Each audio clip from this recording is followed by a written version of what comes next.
I've been looking forward to this podcast episode for a long time. I'm here with Jimmy House. To say he wears a lot of hats is an understatement.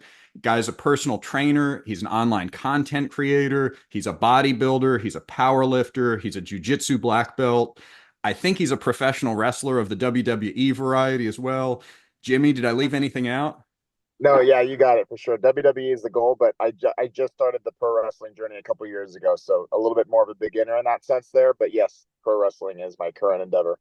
Well, thank you so much for being on Road to CEO. This is a different type of interview than I normally do. I normally interview CEOs about their journeys in business. And you've got a very interesting business kind of, I don't know what to call it. Your career seems very interesting to me. And I do want to talk about that specifically. But I also want to eventually talk about what you think executives should do to manage their health, manage their fitness. That's a topic that's important to me. I have, my background was in fitness was goes back to when I was in high school. I was a high school wrestler, and then I got out of high school. I was a little burned out on wrestling. And then I got really focused on business and building a successful business. And that took me to about age, let's say 37. And Wow. Okay. and so then I started getting back in shape. And it's been an interesting journey the past 4 years where I've gotten into powerlifting, I've gotten into or powerlifting style Yeah, training. love it. I've gotten into jujitsu, I've gotten into running. And I'd like to, and it fascinates me how executives can do that, either get back Yeah. into shape or get themselves into shape. hmm So I feel like you can talk to all of this, but before we get into that, do you want to just describe a bit about your journey in fitness? Yeah. So I started lifting when I was 5 years old. That was something that was introduced to me by my dad. We specifically had a garage gym pretty much my whole entire childhood. And as soon as I was ready to just comprehend basic techniques and movement, he was teaching me at a very young age. And then from basically age 6 up until age 14, he and I would lift every single weekend together, upper body on Saturdays, lower body on Sundays. And I would have my sports team practices throughout the week. And then after he stopped training as much, that's when I took over my own training at age 14, age 15. Then I started training my two best friends. That's like my first little dip into coaching per se in the fitness industry. And then soon after that, high school wrestling. And then that what went into me getting into powerlifting because I broke my school squat record. Powerlifting and bodybuilding kind of meshed together for a while. And then after gaining a lot of weight during my first powerlifting stint, I wanted to use jujitsu, which was relative to wrestling, to lose weight. And then after losing the weight, took jujitsu to the point to where I got my black belt and then moved to Austin here to pursue my dreams of being a pro wrestler and a superhero to millions of kids. And then through that, having to now create my own coaching business to sustain myself initially while moving from Arizona to Austin, but now has grown to a point that I definitely didn't realize that it would. So very grateful for the growth that my business has experienced because honestly, I had just started it as a means just to be able to sustain myself out here while I pursue the stuff that means a lot to me, but it's grown substantially in the process. That's fascinating. So to me, it sounds like you've got some choices right now where, you could make money as a trainer, you could make money selling programs, you could make money as a WWE wrestler. What does the future hold? Are you going to expand your training business? Are you going to you're going to sell more product online or even advertising and endorsements? You've got a huge following. What is the key priority? Yeah, so I think everything was very strategic bricks put in place to kind of continue to build and get to where I want to go. And I say that meaning initially when I was in Arizona, I started my brand How Strong. It kind of just started as like a powerlifting team, and we post like powerlifting videos every so often. And then I started to sprinkle in the jujitsu. We soon after that launched our clothing stuff, but clothing is not, at least up front, the most lucrative. So then, after taking some time to sit down to think how I can actually turn this business and expedite some of my goals within it, that's when the coaching thing became a relevant idea because I had worked under a couple coaches and then I started getting an idea of actually how lucrative the coaching business can be if done properly. So then I just started to think to myself, because I hadn't necessarily coached anyone officially up until maybe 6 months before I had moved. I had done personal training and jujitsu classes and jujitsu lessons for a couple years before I had moved. But as far as online coaching and really owning a part as being a personal trainer, that was actually something that came shortly before I moved. And so I just kind of took into account, like, it's relatively common to have inquiries come up about coaching online or programs or train me this or nutrition plan that. And for a long, long time, I ignored a lot of those messages. Not ignored, but I just said it wasn't my job. It's not something that I actually do for a living. So then I thought to myself, well, if I take the business that we've been, posting videos from and selling clothes from, and now leverage it more on the coaching side of things, then I can start to accomplish all of these various goals. So the first one being, when I started the brand, my ultimate goal with it was to take the the best friends that co-own it with me. I have three co-owners currently, and leverage it to where they can build careers off of that. And that's where we get into, the growth and the different trials and tribulations of business. Some people say, some people don't, but ultimately, like, I have my best friend and right hand man working underneath me as basically like my manager, business assistant. He's also like kind of in control of my social media and content. So I've been able to basically get him to replace what was his highest paying job, now working for the business full time. And we're working on the third owner right now, and as we speak. And that's something that, again, I didn't think would be possible, at least for a long time, with the clothing idea alone. But then as soon as the coaching idea came into play, that's when I started to realize, okay, I can take my coaching business and start to obviously make money from it myself to sustain myself as I pursue these different things, but also get this goal of being able to create careers for my friends checked off, so that they can start building their own lives with my name, with my brand, and what we do within that. And so why this all ties together is because I wanted to build this up so big to where I can essentially like give it to them at some point, so that as I'm growing in my external endeavors, such as pro wrestling, such as just overall personal growth, brand growth, endorsement deals, whatever the case may be, that my business, the coaching business, grows because I grow, and then everybody that's been supporting me, including this group of best friends, is happy, and they get my way of essentially returning the favor of the support that they've given me for decades at this point. That's kind of a very lightly touched on story of 2 decades of history together, but that's kind of my idea with this business.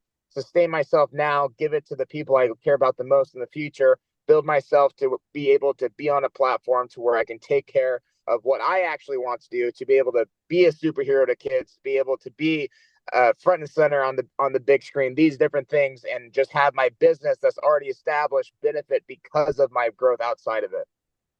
That's great. And so would you have other trainers kind of working under the house brand? Is that kind of is that how it would grow on the training side? Yeah, I think that's about where it's going to grow to this upcoming year. Right now, it's just been myself and the two co-owners, but with the growth that we've experienced in the last year, I do suspect that having trainers outside of that match kind of what I believe in and the way I coach would be a smart idea to have. Specifically, like, I want to bring on my girlfriend, soon to be fiance, Claire. She has her own coaching business. She's a personal trainer out here too, but she's one that would fit the mold right away. I have a couple other people in mind that I think would be a really good addition to like the coaching business, to be able to take on clients within that. That's definitely a direction that I believe we're heading within the next year.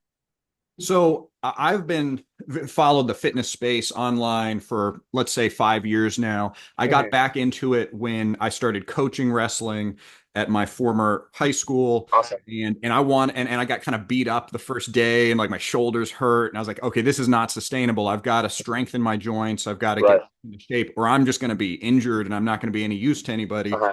So I know firsthand how there's terrible information online and there is world-class information online Mm-hmm. about fitness.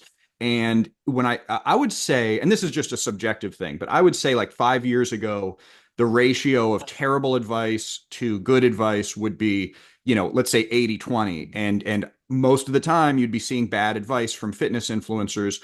I feel like it's shifted, but that might just be because I know where to look now and I am following people who are all great. And but I feel like it is the ratio might be getting better. Do you have a perspective on that? Do you feel like education on fitness is getting more widespread? Yeah, I would 100% agree. I think that's a really great point. I think 5 years ago, you obviously I had people preaching good stuff. Obviously, a lot of data and scientific studies have been updated since then to further back what was once considered maybe a good way of train, but people like let me just use full range of motion, for example, or tension in the lengthened position, that concept that's now blown up quite a bit because of my friends at RP, Dr. Mike and Jared and those guys that are great. I would say 5 years ago, you would see just as many people doing full range of motion and just as many people doing like partial range because time under tension and these different debates that have since been scientifically debunked with the emergence of people like Mike or Jeff Nippert or people even outside of that. Ben Patrick's a great one. Phil Daru in the MMA space. There's a lot of like really solid, really established people that for whatever reason now, and it's actually a good thing, the algorithm is tending to favor those that use their training methodology based off of science first and then intensity second. And that seems to be just kind of catching on as a trend nowadays, but I think it's actually beneficial because to your point from before, I couldn't necessarily pull up a influencer from 5 years ago off the top of my head because I never necessarily dove into the YouTube space as much. But I would say a lot of times some of the bigger names in the YouTube space, the entertainment is very high and their physiques are something that somebody could admire, but their way of training to that point may not have been something that to this day I would recommend for somebody else, whether that be going too heavy on lifts or letting ego replace intent of a movement or partial range of motion, these different things that are just again scientifically not as good as being able to progress over time, being able to find a full range of motion, being able to take advantage of tension in a lengthened position, these different things that are much more common now.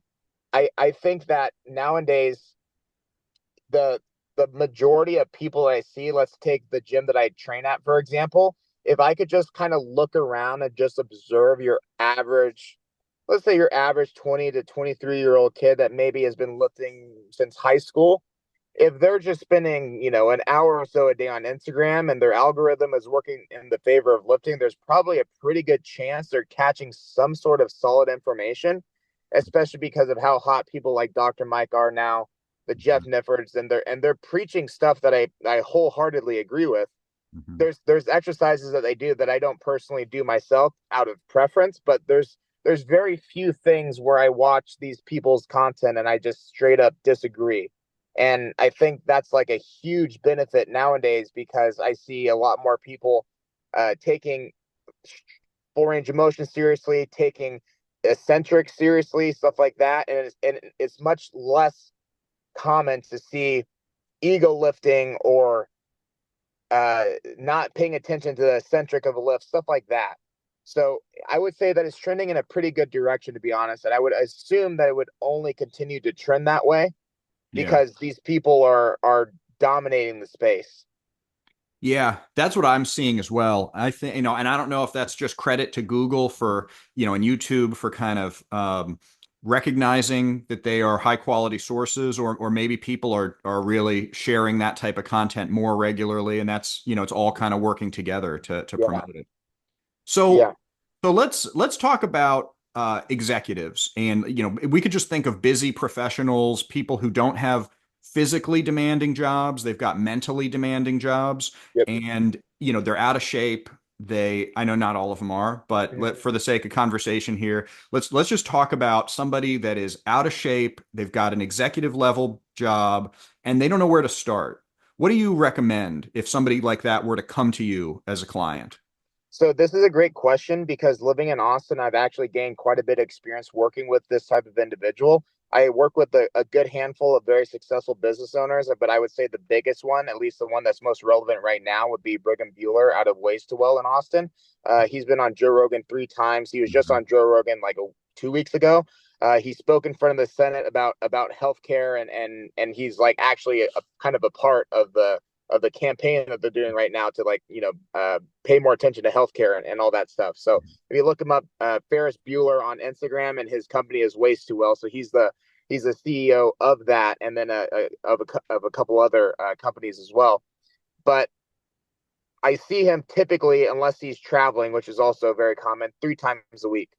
And I see where him and also other CEOs that I coach and train come in with a lot of stress. It's not uncommon that they have to take a work call during the meeting. It's also not uncommon that the business calls and they have to cancel like the hour before, right?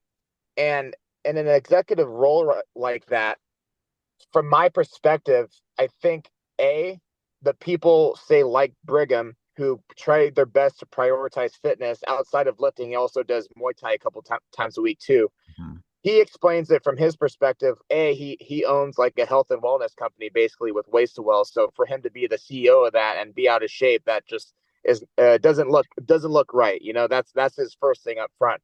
But second to that, I see the stress that he deals with on a daily basis. Some of the other CEOs and business owners that I deal with, and the fitness side of things, you have to understand, plays such a huge role in mental health and being able to manage that stress, even just for a little bit, understanding that the stress is always going to find its way back into your life because of the various demands of owning a business.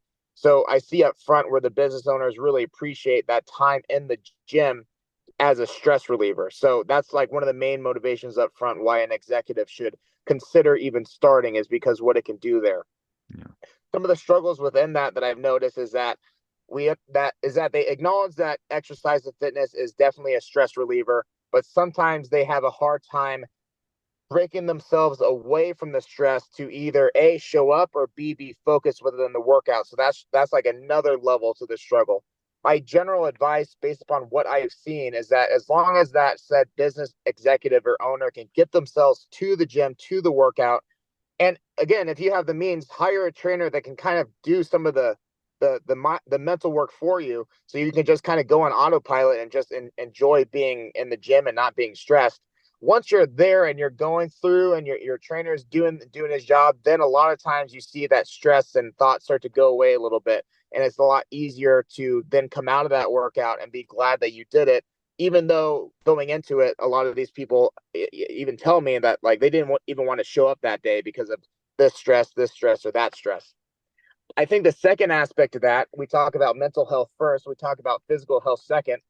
If an executive of a business, a CEO with a demanding business schedule, prioritizes fitness or their health or both, it's, to me, essential, because being able to perform and be cognitive in the business space that they're within, that is further complemented by having some sort of fitness and health regimen to follow on a day-to-day basis, being more alert, being, again, a little bit less stressed, looking the part. I think as a business CEO or an executive, let's just call it how it is, you are taken much more seriously if you are in shape and it looks like you care about yourself as much as you care about the business. That's just how I see it.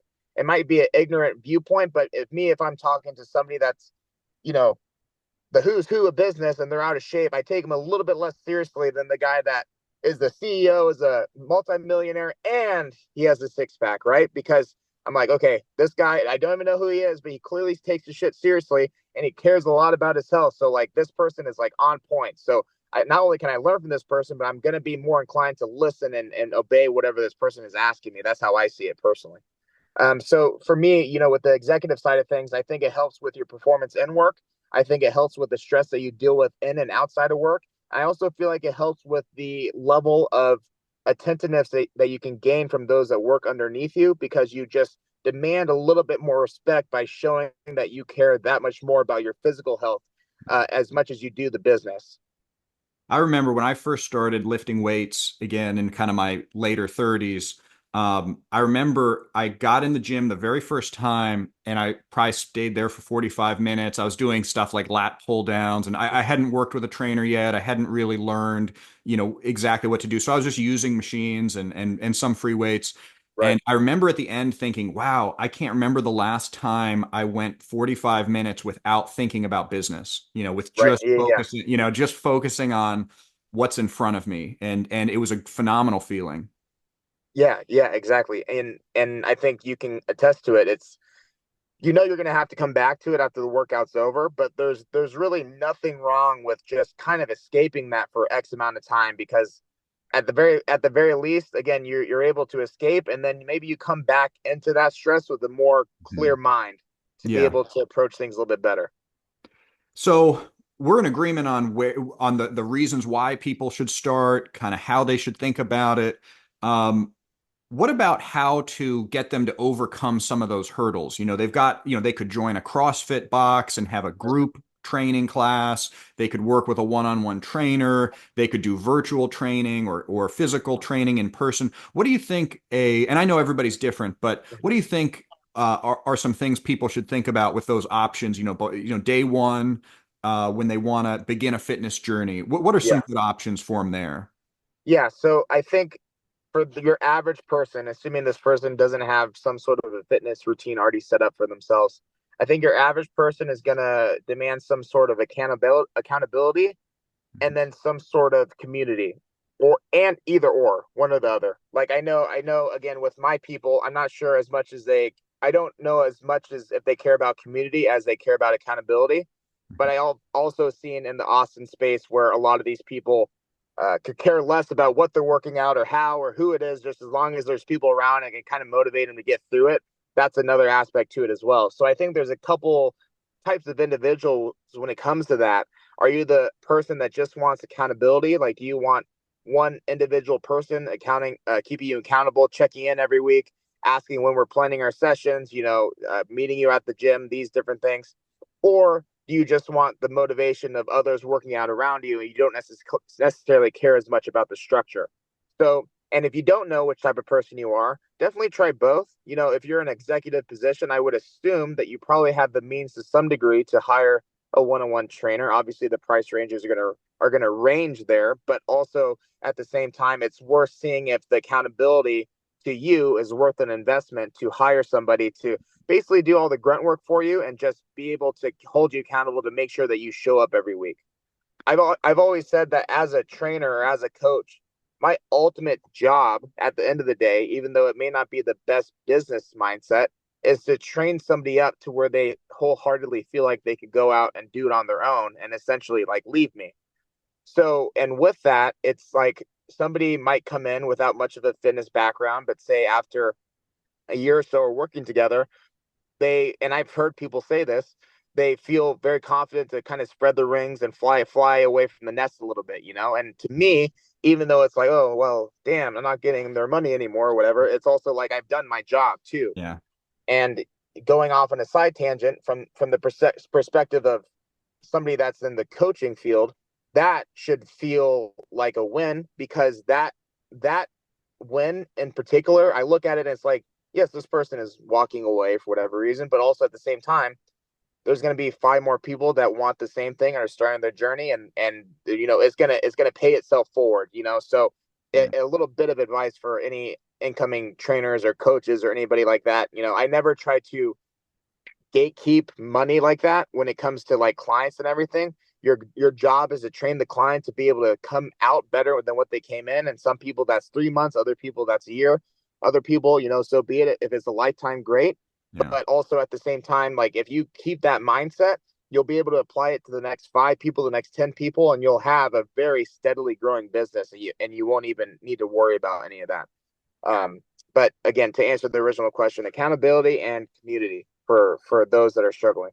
Yeah, I love that. I've worked with a couple trainers, and I've seen kind of two types of trainers. One type, you kind of show up and they lead you through a workout. They don't really tell you a whole lot. They don't explain a whole lot, but they do give you, what you pay for in the form of a workout, and Right. and then you're expected to just kind of keep coming back and continuing that. Mhm. And then the other type of trainer, I think, is more what you just described, which is somebody that is preparing you to be independent. Because, when you think about it, especially for an executive, they're not going to be able to maintain a schedule perfectly with a trainer every Right. week. They're not, it's probably just simply unrealistic that they're going to work with the same trainer for the rest of their life. Yeah. And and they're going to travel. They're going to be, just I was just in Austin recently, and I had to do workouts on my own, and I'm actually not even working with a trainer anymore. I'm very completely Awesome. independent at this point. Great. But obviously, from what I'm saying here, I prefer that type of trainer. That to me is really what an executive should be looking for, Mhm. rather than the kind that's simply going to be. I mean, frankly, it feels kind of like babysitting. They're just sort Right. of babysitting a workout, and the long-term value of that, I think, is a little bit questionable. Right. I 100% agree. And I think it goes back to the cliche saying of you kind of get what you pay for. And, out here in Austin, it's interesting to compare the fitness space in Arizona to Austin. And, for myself, having to go with the transition of trying to put a value of what I genuinely think I'm worth, and that comes with experience. Obviously, it comes with knowledge, it comes with various accolades, it comes with the people that I work with. But if you're trying to choose somebody to work with, I think I was explaining this to a client the other day. It's like when you're hiring a trainer, don't go on the trainer version of Tinder and just kind of hope you end up with somebody that works out. Like, is it possible? Sure. But more often than not, probably not. It'll end up to be like some one night hookup, and then that's it. The way I see it is, yeah, you get what you pay for on the cheap side, but also on the more expensive side as well. So more recently, I just raised my rates to 200 an hour, and that's not something that I'm trying to hide by any means. I'm very confident in standing on that ground simply because at one point in time, 5 years ago, I was 50 an hour, and the gym owner that I was working with taking $25 of that, and then a couple of years after that, I was 75 an hour with the $25 cut. And then once I moved to Austin, then I started at 75 and I raised it to 100. And then I started to get some really heavy hitters with, some of the best jujitsu athletes in the world, Olympic gold medalists, these CEOs, pro wrestlers, stuff like that. And my knowledge continues to grow. And I realized that, with the value with what I can provide, then it's very much justified to charge a higher rate because, to your point, you have the trainer that, and this isn't necessarily even a knock, because that same trainer that I'm talking about that just kind of puts people through a workout, they could be at an early stage in their journey, and they Mhm. could very soon become the trainer that's teaching and explaining the why and all these different things. But just like anything else, there's levels to it, and then it takes a lot of practice and a lot of hours and a lot of experience to grow yourself there. And so, knowing the type of trainer that I am now, I know I'm very much intentful on explaining the why more than most any other trainer that I've seen or been exposed to, especially when it comes to the feedback of my client. So with that, plus the ability to teach in multiple different spaces within fitness, whether it's powerlifting, bodybuilding, mobility, injury prevention, jujitsu, even these different things raise somebody's value. And so it's worth an investment up front for an executive or anybody to consider. If it's a higher rate, more often than not, I've seen other cases, but there's probably for a good reason, that probably because that person values themselves. And if they value themselves, they value the time that you're investing into them for their product. And you'll most likely get a better result because you're dealing with somebody that values that time a little bit more because they realize their value is a little bit higher. Yeah. And that's like something I've been able to realize in the Austin space specifically, because the fitness space out here is definitely more prominent than a lot of areas. And so I've been able to kind of see what people respond to in regards to personal trainers, but also being able to compare that to other personal trainers around, and get a good idea of, like, it's okay to charge a higher rate. You don't need to feel Mhm. guilty for it. There's people that are going to value it, and you'll be able to actually build a clientele based upon whatever value you put on yourself.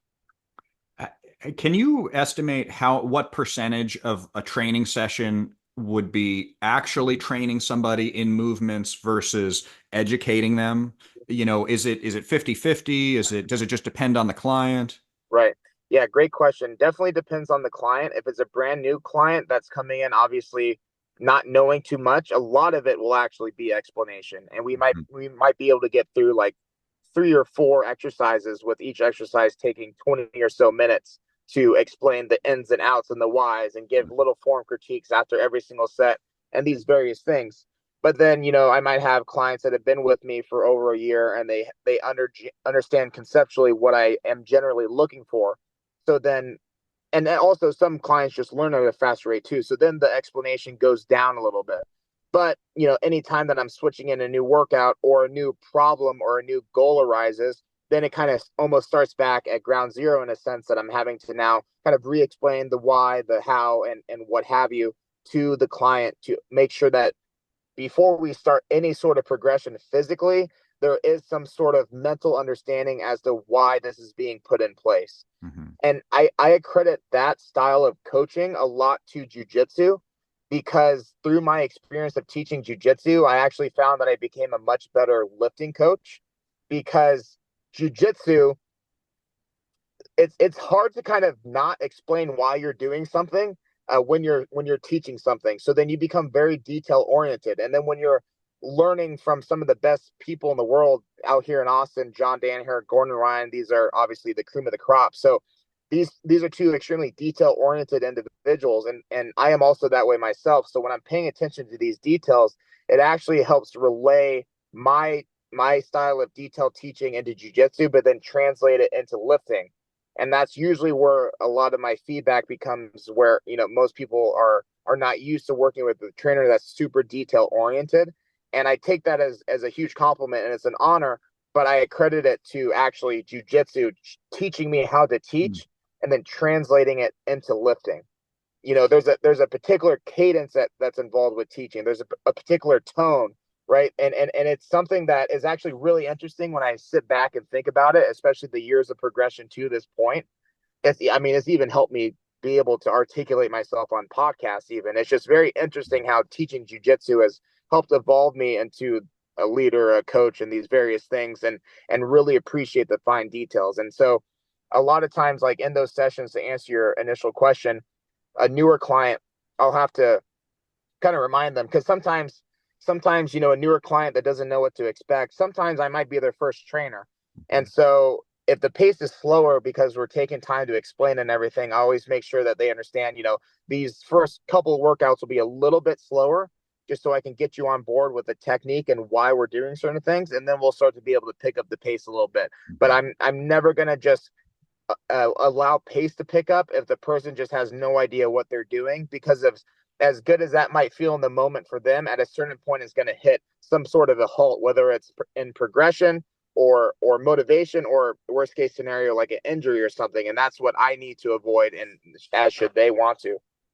It's interesting you should say that, because I picked up jujitsu about a year ago, and I previously was a high school wrestler.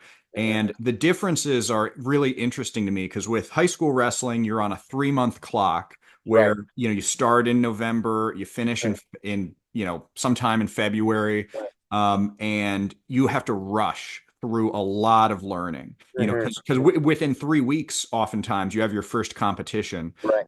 It took me 8 months, maybe 9 months, to have my first competition in jujitsu. Uh-huh. There was no clock that I was Yeah. working towards, which helps in the pacing of learning and injury Mm-hmm. prevention and all that. But I do think you learn sometimes at a slower pace. Like I think like if I had a competition within the first month of training jujitsu, Mm-hmm. I would have gotten my clock cleaned, but Mm-hmm. but it would have also forced me to really focus and think. And Right. I've learned a lot about coaching and teaching from jujitsu as well, because I feel like it's just a better environment sometimes than high school wrestling was. Yeah. Yeah, that's interesting. Obviously high school wrestling, the people that take it the most seriously, is kind of a year-round thing. Hmm. But yes, at the beginning of that season, new people are coming in. So if you've been wrestling for 13 years or not, you're most likely learning double legs with all the Yes. beginners coming in and everything like that. And so I remember back in high school, that 3 months seemed like forever. But then now you think about what 3 months is to me now, and it goes by like that. But yeah, Yes. it's very interesting, the perspective of how fast the wrestlers coming in have to kind of learn the ropes of takedowns and pins and stuff like that before they're first competing, and even within that 3 month time frame, which is very, very short. So yeah, and jujitsu, you're able to I find that jujitsu, you're able to see a lot of similarities between concepts, between different submissions or different positions, and it's easier to learn because it's slower, but Mm. also because you see a lot of similarities between, again, like I said, submissions and positions, to where you could remember something being taught in the R bar, but then learn that a similar concept applies to a leg lock or something like that. Mhm. And then you kind of hit these epiphany moments. Whereas in wrestling, and it's not to say every wrestling coach is like this, because I'm sure there's a lot of detailed ones, especially at the high level. Yeah. But also, I remember starting jujitsu and being able to distinctly pick out how much more detailed the teaching was in jujitsu than I remembered from high school wrestling, which was only like 2 years prior to that at the time. Mhm. And not sure exactly why. It could come down to the specific coaches, but usually I find the wrestling is thrown at you a little bit faster Yeah. That for was my sure. experience as well. Yeah. Yeah. Why do you think jujitsu has gotten so popular? I mean, it seems like it's been growing in popularity every Mhm. year for however long, and seems like a lot of people in business are doing jujitsu. What do you Yep. attribute the growth of it to? So I think it goes in stages. Jiu-jitsu, the growth of where it's at now doesn't obviously begin unless Hoist Gracie and the first Mhm. UFCs are in play. Then the more recent growth stems from UFC, obviously, and the growth of that, how popular that is. It stems from Joe Rogan and how popular he is and how much he endorses it. And then once you get to the actual sport, it's where, quite honestly, it's where somebody like Gordon Ryan can kind of transition from the top of the jiu-jitsu space into a little bit more of the mainstream because of his success and his networking ability to now network with people that are outside of that, to where people that are following somebody like Jason Momoa or whatever other celebrities that he hangs out with can then be interested in jujitsu because they see Gordon Ryan on their stuff. Gordon Ryan, as good as he is jujitsu, now I'm point he's a very, very good networker and business. And Mhm. I can see that he prioritizes that quite a bit with all the big name people that he puts himself around. And I think that just brings more awareness to the sport because you have something like ADCC being broadcasted and being put in a huge arena. And so even if you don't know what jujitsu is, you hear about this ADCC thing, and you start to kind of like look into it and become interested. And you have somebody like Gordon Ryan at the forefront of it. That's a controversial figure, but one that gets a lot of eyes nonetheless. And then more recently with the beef between Gordon Ryan and Craig Jones and those different things, it keeps things relevant, and it makes people that aren't even in jujitsu want to tune in long enough just to see how things unfold until eventually they start doing it themselves. So I think there's a lot of reasons why people are doing it. I think people are becoming more and more aware that anybody can do it. I Mhm. think maybe at one point in time, jujitsu was categorized as the same thing as MMA or the same thing Mhm. as wrestling. And those MMA and wrestling alone are two things that no, not just anybody can walk into, right? When it comes to jujitsu, it's something where, yeah, your executive could walk in that goes to work 5 days a week and could come in on the weekends and just get an hour workout and come out fine and not be super exposed to injury. But I think for a long time prior to that, it was considered like really dangerous because it's like getting choked out or breaking limbs and stuff like that. And I think a lot of the people that are in front of a lot of eyes, like Joe Rogan, like Gordon Ryan, like a lot of the celebrities actually do it now. Mario Lopez and Dan Hardy, guys like that. Not Dan Hardy, Ed Hardy. I Mhm. think no, which the guy that plays Venom, what's his name? I can't remember. What is that guy's name? Something. I think it's Hardy. Yeah. I could be wrong.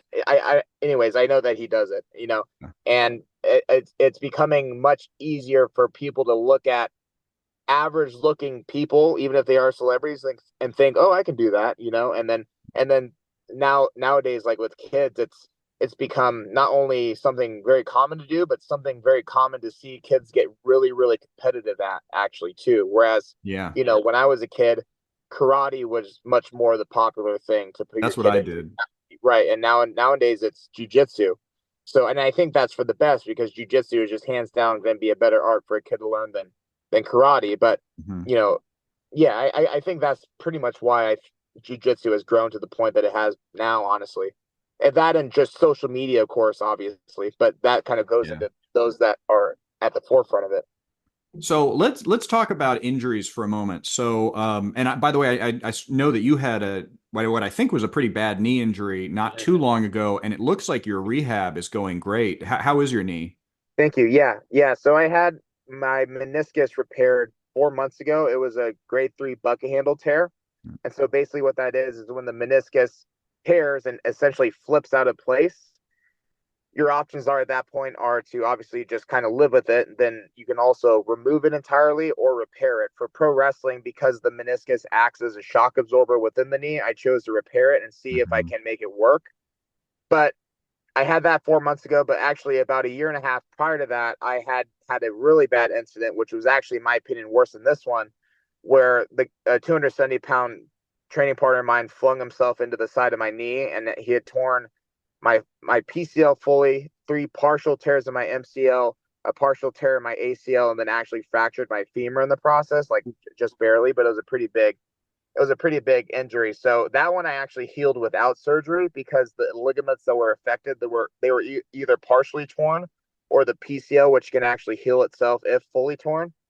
So I took about 9 months or so to fully heal from that. And then a year and a half later after that is when I had torn my meniscus, like I said, and had the surgery. And now being 4 months out of it, and I'm about 2 months out of my first wrestling match back, I would say that the rehab has gone pretty well. It's not 100% just yet, but I'm able to do a lot of things in the ring, a lot of things in the gym that I couldn't a couple months ago. So it's definitely going well overall.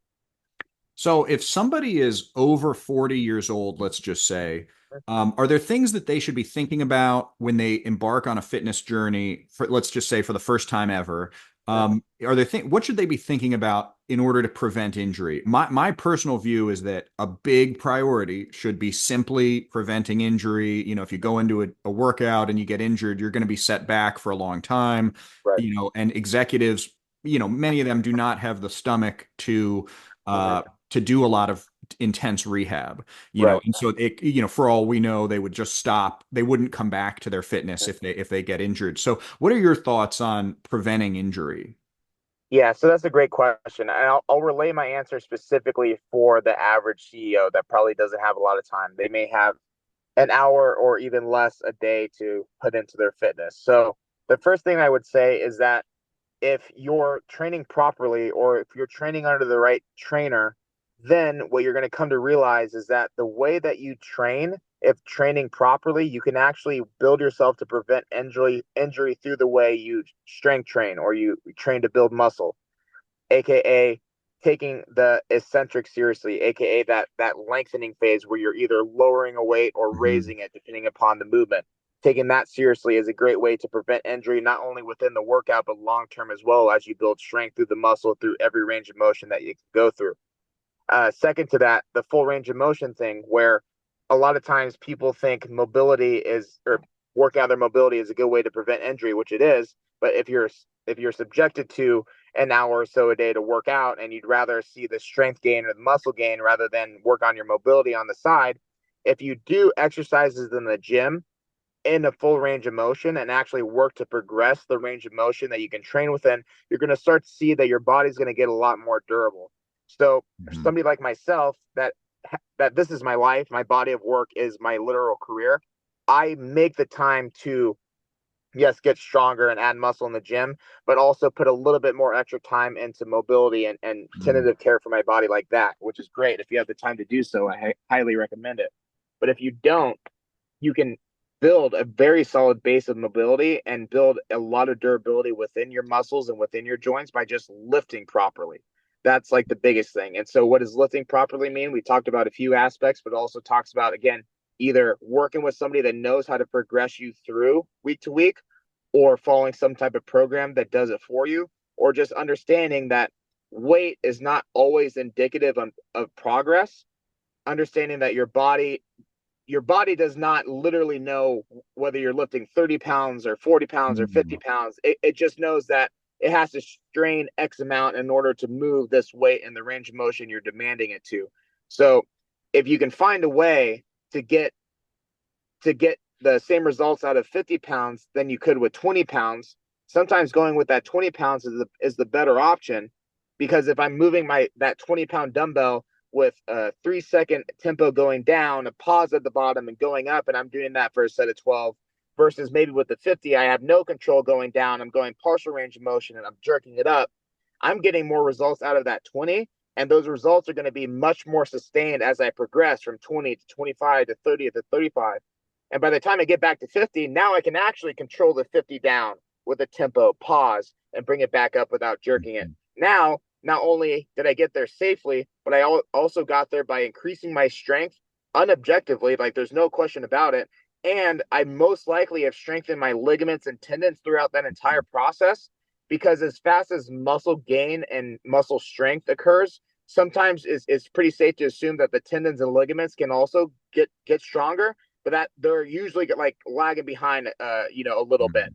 So the biggest thing that I see is, somebody that's new in the gym, maybe they're genetically more inclined to get stronger. So they're putting on strength pretty quickly. So they take big jumps week after week, and then they start to experience joint pain or ligament pain, or at worst, a serious injury, most likely because they progress too quickly. Even though they could handle it strength wise, we have to understand that the tendons and ligaments that kind of keep everything together, those need time to adapt as well. Just because we can't physically see a tendon or a ligament get more muscular like we can with our literal muscles, doesn't mean that it's not also going through the process of build and repair and tear down, and just like the muscles. So if you give it enough time, you'll notice that your entire body, even the connective tissues, also progress. So for anybody new entering fitness, especially at an older age, understand that you can get a lot done with less weight if you're taking the tempo seriously. And then also understand that your body and especially your tendons need time to get strong, just like your muscles do. And sometimes sometimes just knowing that you could lift something is better than actually lifting it, and knowing when that time is in the gym. So, on a related topic, what is the breakdown that you think is right for cardio training versus strength building? A lot of the influencers that I follow focus a lot on the benefits of strength building. I'm totally bought into that. Actually, it's interesting. When I first started lifting weights, I had a lot of progress very rapidly. And what I found was, with extra muscle mass, my cardio felt terrible. I would be out of breath just walking up a flight of steps. And so I had to start focusing on cardio a little bit, just for my lifestyle, because Right. literally it was embarrassing. You'd go to demonstrate a technique in the wrestling room for these high Right. school kids. You shoot one double leg, and then you're just gasping for air, and so I did add in cardio after that. What do you think is the right balance for the average person over 40 who's new to this? Should they just be focused on strength, or should they be, and their priority is going to be longevity? Like they want the benefits of exercise so that they can live a long life, be healthy, and all of that. What do Right. you think? Is there an kind of a blueprint for that? Mm-hmm. I'd assume that scientifically there probably is. Like, there's probably a handful of, if not a lot of studies out there that statistically show what the right answer is to that. My opinion, without assessing any of those studies, I would say that if we're just looking at it from the case of general health and fitness, adding in cardio to some degree, anywhere from 2 to 4 times a week within a 30-minute to an hour time window, depending upon what else you're doing that day, would probably be pretty appropriate. And within those 2 to 4 sessions, maybe the majority of them are much more lower state, lower heart rate type of cardio, walking on the treadmill, elliptical, bike at a slower pace, stuff like that. And then maybe one of those days you work to push your heart rate a little bit more into a higher zone, just for overall health and benefits of being cardiovascularly strong. Just like we're treating our muscles a certain way to get them stronger, we treat the heart the same way, because that is a muscle as well. So I think that much attention for cardio would be good, because on the other side of it, I would argue that within 2 to 4 sessions a week on the strength side, you can also make pretty good gains there as well. If somebody has just started working out and they're only doing 1 or 2 sessions a week, I'm very confident that I can still get that person stronger and even put on muscle over a period of time, as long as the workouts that we select are appropriate, and also the intent in which we perform these exercises is also on point. So again, the frequency is to some degree a variable, but not always so overpowering to where you need to do X amount of sessions. Like if you just had time for one really solid cardio session a week, that could take you much farther than trying to force four in a week and then getting over it and then not doing it for another 4 months, you know? So it's always going to come down to the individual. Always play on the side of introduce, micro dose it essentially. Maybe 1 30-minute session a week. You're like, okay, not too bad. Let's add in another one. Maybe we bring it down to 2 20-minute sessions, something like that. I think just touching on it to make sure that it's not undervalued is more important than trying to meet a specific quota necessarily. I think the last point to that is just if you can microdose something like cardio or strength training, something that maybe you weren't previously inclined to like, then you can start to build an admiration for it over time, as long as you stick to that 1 or 2 sessions a week and not try to overload it, not get into this idea that I have to go X amount hard in the first couple of weeks in order to get the results I want. It's more of a long-term game. And if you can develop the habits to stand down as your foundation, then adding in more sessions over time can be a benefit, but only if the foundation is strong enough to uphold that level of frequency. Mm-hmm. That's helpful. I got another question about what executives should be looking for in a trainer. If you're a male executive, should you be looking for a trainer who specializes in training men? And if you're a female, should you be looking for a trainer who specializes in training women? Or should a great trainer be able to train both? Right. Yeah, I think at the end of the day, it doesn't really matter because I train a lot of women and my girlfriend actually trains more men than she does women. But also at the same time, statistically, I'm sure that women prefer women and men prefer men. So ultimately, what you should be looking for first is a trainer that fits into what you should be looking for, or just fits into the mold of somebody that really cares about their job, really cares about their clients, and knows what they're talking about, right? And can work with multiple different types of people. I think that's another thing. There's a side of training and coaching called empathy that isn't talked about all too much. So can I empathize with the jiu-jitsu world champion? Can I empathize with the Olympic gold medalist? Can I empathize with this 8-year-old that really doesn't like working out, but her dad wants her to, so she get in shape? Can I empathize with a 40-year-old woman that just threw out her back that hasn't been able to work out in 6 months? That's a skill within coaching that then can raise your value as a coach, but also should be something that you should look for as somebody coming in for a trainer. Because if you can find somebody that's good at that, then there's a pretty good bet that you're with a good person. So really, above all else, gender or not, it's just a matter of making sure that the person is a good fit based upon those various qualities. And nowadays, it's actually quite easy to tell based upon somebody's social media, or if they go as far as to show videos of them actually in coaching, you'll get a much better idea. But I'll give a bit of advice that I give for people trying out jujitsu gyms, which is before you sign up for a jujitsu gym, it's never a bad idea to try a bunch of different jujitsu gyms to get a feel.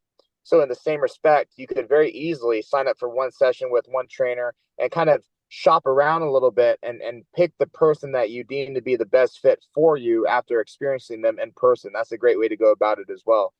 Again, like I said, don't do trainer Tinder as a way to select your trainer. Make sure that you take time to research who they are, what they've done. If certifications mean something to you, look that up as well. And then after that, compile 2 or 3 solid choices and then do a session or two with each one, and then just pick which one you think is the best fit for you based upon how he or she was with you in person. A lot of people don't do that, but that would be a really solid way to assure that the person that you're going to invest into for X amount of months or years is a solid pick. I think that's great advice. I wanted to ask, do you have any events coming up soon? Do you have any wrestling matches where people can look to see you? Yeah, so I have, thankfully, now coming out of the injury, a handful of matches already planned for December and January. My first match back is going to be in Austin. Actually, I shouldn't be talking about this, but whatever. My first match back is going to be in December. in Austin. I'll leave it at that. And then my second match back is going to be in Arizona in January. And then after that, I'll just be doing my best to try to have matches 2 times a month or so, whether it's in Austin or Arizona or wherever makes sense. So I'll be traveling quite a bit for that. Some lifting events, like I always go to CT Fletcher's event every year in Long Beach that he holds. It's called Iron Wars, just because I'm a huge supporter of CT and he's done a lot for me. And nowadays I travel a lot of different places for a lot of different reasons, whether it's an event or what have you. So I'm not sure what all the future holds there, but hopefully it's something in the realm of progress.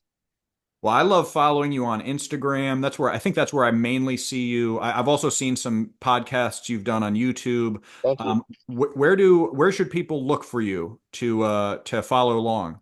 Thank you. I appreciate that. Yeah. So my most prominent pages would be Instagram at Coach Jimmy House, YouTube at Jimmy House, TikTok as well at Jimmy House, and then you can also find me on Facebook too at Jimmy House. And then my coaching website would be howstrongcoaching.com, or my other website being jimmyhouse.com. Well, thank you again for being here. I think this is a really great podcast episode for any executive that's thinking about getting into shape. I hope somebody reaches out to you and starts working with your company, Thank you. who's a listener right now. And I really enjoyed this hour. Well, thank you, man. You're a phenomenal host. I truly appreciate the opportunity. I really enjoyed the conversation as well. Thank you for your time. All right.